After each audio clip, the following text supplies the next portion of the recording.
Hey there, it's Ed Rush, and welcome to your challenge for the month, which is actually on the screen behind me. It comes right after the failure rule, by the way, which we did last month. So if you didn't have an opportunity to do that, go back to last month's email or go to YouTube and watch the failure rule. But this is the criticism rule, and it goes like this.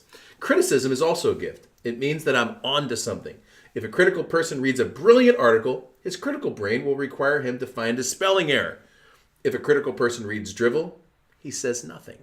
Thank you, criticism. So I created the criticism rule several years ago when I wrote a book called The 21-Day Miracle. And some of you read 21-Day Miracle. In fact, some of you are here listening to me because of that book.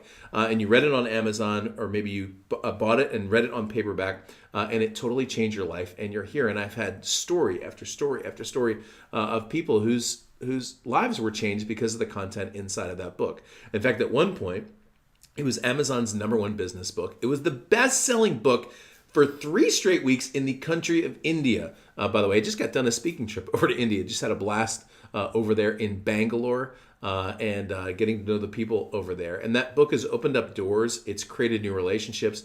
I have people all the time. I just met this guy in Colorado Springs, very influential guy in the city there. I gave him my book. He's been texting me ever since then. Boom, boom, boom. A lot of text messages from him because the book is changing his life. But you know what? I've also received quite a bit of criticism for this book. So if you go onto Amazon, if you want to click onto it, you read the reviews. At last count, there were maybe 130, 135, something like that reviews. And about 10% of those reviews were 1-star reviews. Now, if you've ever written a book before, you know what this feels like. You put your heart and soul into it, man. You put yourself out there. You try not to offend people too much, but you push the edge of the envelope just a little bit, and all of a sudden, someone reads your book.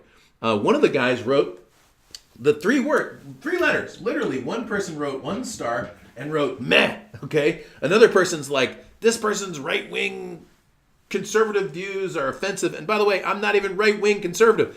And what she was talking about, she misread, okay? Another person said the author directly contradicted himself. And someone, by the way, very thankfully, someone wrote a response to that and said, no, he put a footnote in there to explain the whole thing why. But all of a sudden, 1 star, 1 star, 1 star, 1 star. And I started reading these things, frankly, and I got a little frustrated, angry, concerned, a little bit nervous, actually. And I'm like, oh man, maybe I am off track, and maybe the people, and maybe. And I actually felt it in my body. It was kind of strange, like the feeling that I had in my body. It was like I was just like getting hit. And I did what I normally do. Now, you can do this however you want to, whatever you sense in your spirit is the right thing to do. When I feel frustrated like that, or I feel hit in the stomach, I often bring it into prayer. And so I stood up right here in my office. It was right over here. And I stood up and I just brought it to God. I said, look, I wrote this book and I feel great about it, but all these people and the comments that people have been making, and it's very frustrating. And he said to me, well, you wanted a book that would sell 50 million copies, right? It's the first question.